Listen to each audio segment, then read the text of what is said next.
IVF treatments పై 20,000 discount. Doctor consultation మరియు ultrasound scan ను ఉచితంగా అందిస్తున్నారు. 49 అంటే సంతానం, 49 అంటే సంతోషం. సార్ జగన్ ఓటమి కారణాలు ఏంటి?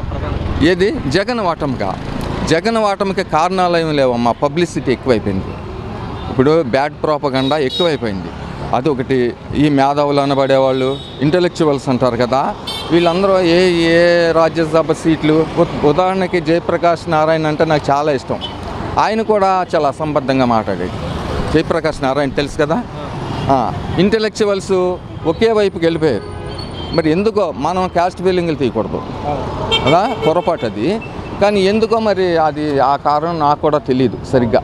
ఇప్పుడు కొన్ని నేషనల్ పత్రికలు 2 చోట్ల నేను చూసింది ఏంటంటే, ఇంతవరకు ఇండియాలో ప్రజల్ని మోసం చేసిన సీఎంలు ఉన్నారు, కానీ సీఎంని మోసం చేసిన ప్రజలు ఫస్ట్ టైం ఉన్నారు ఆంధ్రప్రదేశ్లో అని 2-3 చోట్ల ఎడిటోరియల్లో కూడా రాశారు. దైనిక్ భాస్కర్ ఉన్నాయి, 2-3 ఉన్నాయి, వాటిలో రాశారనమాట.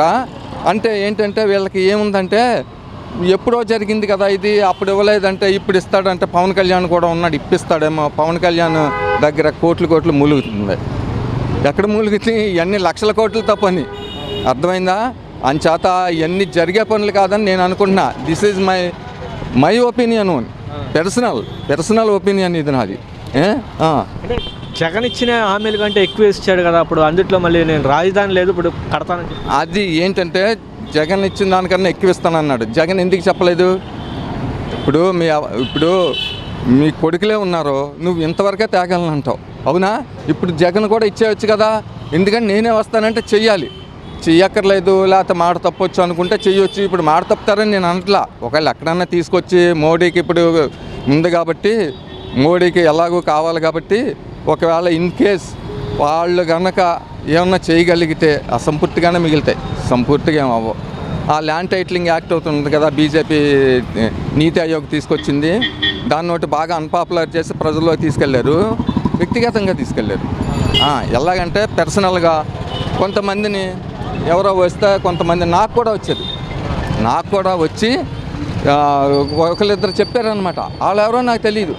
ఏంటంటే ల్యాండ్ టైటిలింగ్ మంచిదే కదా అని నా ఉద్దేశం. ఒకవేళ ఉన్న చిన్న ప్రాబ్లమ్స్ ఉంటే ఉండొచ్చు, కానీ ల్యాండ్ టైటిలింగ్ మంచిదే కదా. ఇంతవరకు ఒక టైటిలే లేదు. మా పొలమే ఒకసారి సర్వే నెంబర్లో ఏముందో ఎంఆర్ఓ వాళ్ళే తప్పించేది. సర్వే నెంబర్లు తప్పుని 3 ఏళ్ళు కష్టపడ్డాం.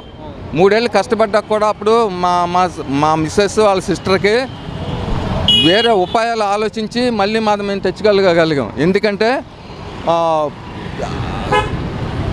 రిజిస్టర్ ఆఫీస్కి వెళ్ళి ఎవరిదాళ్ళు డివైడ్ చేసుకున్నట్టు కాగితాలు రాసి ఆర్ఐని పట్టుకొని, ఇంకా లోపల ఎంఆర్ఓలు గట్ట మన మాట వినరు కదా, ఆర్ఐని పట్టుకొని సర్వే తీయించి ఒకసారి సర్వే చేయించి అది ఎలాగోలా రిజిస్ట్రేషన్ చేయించి ఆ సర్వే నెంబర్ పట్టుకొని చేసినందువల్ల అతి కష్టం మీద 3 ఏళ్ళకి వచ్చింది, అతి కష్టం మీద. ఇప్పుడు ల్యాండ్ టైటిలింగ్ యాక్ట్ ఉండదు కదా, ప్రింట్అవుట్ తీసుకుంటాం, చూపెడతాం. ఎక్కడికి బ్యాంక్ వెళ్ళు ప్రింట్అవుట్ తీసుకుంటాం. వీళ్ళు ఏమనుకుంటున్నారు, అది జెరాక్స్ కాపీలు అనుకుంటున్నారు. అంటే ఇల్లిటరేట్స్ కదమ్మా ఇక్కడ. మన ఆంధ్రప్రదేశ్ ఇల్లిటరేట్స్ ఎంకామ్ చదువుకున్నవాడిని కూడా ఏదన్నా విషయం అడిగితే అటు సరిగ్గా చెప్పలేడు, అవునా? చెప్పగలరా? మాస్టర్స్ డిగ్రీ ఉన్నవాడిని తీసుకొచ్చి ఇక్కడ నిలబెట్టి నువ్వు ఏదన్నా అడుగు, ఏ ఇష్యూ అన్నా చెప్పలేడు. అందరూ అన్నీ చెప్పలేరు. దానివల్ల లిటరసీ కొద్దిగా ఉన్నా మరీ ఏం తక్కువ లేదు, పూరేం కాదు లిటరసీలో మన ఆంధ్రప్రదేశ్. అయినప్పటికీ కూడా జనం ఒకసారి చూద్దాం, మళ్ళీ ఇస్తాడేమో. 4,000 అంట, 4,000 పడిపోతాయి. నీకు అర్థమైందా? 4,000 అంట, 4,000 పవన్ కళ్యాణ్ ఉన్నాడుగా ఇప్పిస్తాడు. ఇలాగా అమ్మో ఇద్దరికంట, ఇంట్లో ఇద్దరికంట. ఎక్కడి నుంచి తేవాలే? ఏదన్నా మైన్ ఉంటే, గోల్డ్ మైన్, మామూలు మైన్స్ కాదు, ఏదైనా గోల్డ్ మైన్ ఉంటే అది కొట్టే ఏమన్నా పని అవుద్ది, లేకపోతే అవదమ్మా. కొత్తగా ప్రభుత్వం ఏర్పడింది, ఎలా ఉండదు? కొత్తగా ప్రభుత్వానికి అన్ని సమస్యలు ఉన్నాయమ్మా, ఫుల్ సమస్యలు. ఏంటంటే ఇప్పుడు ఒక సంవత్సరానికి మొత్తం 5 ఏళ్ళకి కలిపి వాళ్ళ దగ్గర 15 లక్షల కోట్లు ఉండాలి. ఇప్పుడు మరి మోడీ గారు ఇస్తారో ఎవరిస్తారో మనకు తెలియదు. ఇప్పుడు అంత డబ్బు తీసుకొచ్చిన మళ్ళీ డెవలప్మెంట్ అంటున్నారు, దాని ఇన్ఫ్రాస్ట్రక్చర్కి ఒక 2 లక్షల కోట్లు అవుద్ది. మరి ఏం చేస్తారో తెలియట్లేదు. పవన్ కళ్యాణ్ ఊపి మీద కరెక్ట్గా వచ్చేసినాయి టపటపమని సీట్లు. పవన్ కళ్యాణ్కి ఇప్పుడు స్వింగ్ వచ్చింది, అందుకని సీట్లు వచ్చినాయి. ఆ స్వింగ్ ఇదివరకు లేదు, 5% అంత ఉండేది, ఇప్పుడు 9%, 10% దాకా ఇంక్రీజ్ అయిపోయింది. అందుకని ఇప్పుడు అది వచ్చింది. వచ్చాక ఎంతవరకు నిలబడదో తెలియదు. సార్ రేపు పొద్దున్న చంద్రబాబు నాయుడు ప్రమాణ స్వీకారం చేయబోతున్నారు, ఎలా చేయబోతే ఏంటి చేయబోతున్నారు కదా, ఎలా ఫీల్ అవుతున్నారు? నేను బాగానే ఫీల్ అవుతా, ఎందుకంటే ఆయన కూడా చాలా అనుభవం ఉన్న ముఖ్యమంత్రి. చేయగలనంటే చేయగలనంటే ఎక్కడో దగ్గర కన్నా తీసుకెళ్ళరు, చేయకూడదని భీష్మించుకున్నాడు అనుకో, అప్పుడు వచ్చేసాగా డబ్బులు రుణమాఫీది ఇంకేముండో అంతే అంటాడు. చేయగలను అనుకుంటే మాత్రం చేస్తాడు, లేకపోతే ఇంకంతా సర్దేసుకోండా అంటాడు. అది సార్ మంత్రి పదవులు ఎవరెవరు దక్కే అవకాశం? మంత్రి పదవులు ఇంకా అవన్నీ వేస్ట్ అమ్మా. ఇప్పుడు మనకు కనపడతారు కదా, కూలి రవీంద్రలో ఇంకా ఏ ఉంటాయి కదా, చాలామంది ఉన్నారు కదా. జనసేనకి ఎన్ని దక్కే అవకాశం? జనసేన ఇప్పుడు చాలా డైలమాలో పడ్డాడు పవన్ కళ్యాణ్.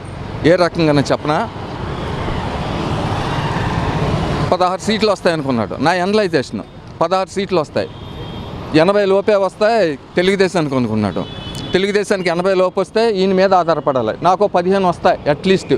ఇప్పుడు మా ఇద్దరం కలిపి గవర్నమెంట్ని అప్పుడు చాలా కంఫర్టబుల్గా ఉంటుందని నాకు అనుకున్నాడు. 20 సీట్లు వచ్చేటప్పటికి ఫేస్ చూడలేకపోతున్నాం.